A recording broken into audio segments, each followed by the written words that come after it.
Hi hello నమస్తే అండి. బాగా రైన్ పడుతున్నప్పుడు స్పైసీగా వేడివేడిగా ఏదైనా ఫుడ్ తినాలి అనిపిస్తే ఇలా ట్రై చేయండి. ఒక్కరే తింటున్నా కూడా ఒంటరి అనే ఫీలింగ్ లేకుండా భలే తినేస్తారు.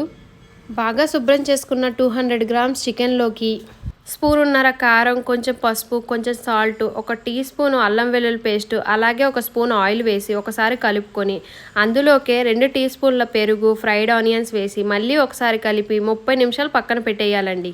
ఇప్పుడు వేరే బిర్యానీ గిన్నెలోకి ఆయిల్ వేసి వేడెక్కినాక చూపిస్తున్న బిర్యానీ ఐటమ్స్ అన్నీ వేసి ఒకసారి కలుపుకొని ఆనియన్స్, మిర్చి వేసి ఫ్రై చేయాలి అండి. ఇందులో గరం మసాలా, జీరా పౌడరు, ధనియాల పౌడర్ వేసి కొంచెం ఫ్రై అయినాక మ్యారినేట్ చేసుకున్న చికెన్ కూడా వేసి ఒకసారి కలుపుకొని మూత పెట్టి మగ్గించాలండి. చికెన్ అంతా బాగా మగ్గిన తర్వాత ఇందులోనికి నానబెట్టుకున్న రైస్ని కూడా వేసి ఒకసారి బాగా కలుపుకొని మూత పెట్టి మగ్గించాలండి. ఇందులో రైస్ కొలత తగ్గట్టు వాటర్ వేసి రైస్ ఉడికినాక కొత్తిమీరతో గార్నిష్ చేయాలి. టేస్ట్ అయితే చాలా బాగుంటుందండి.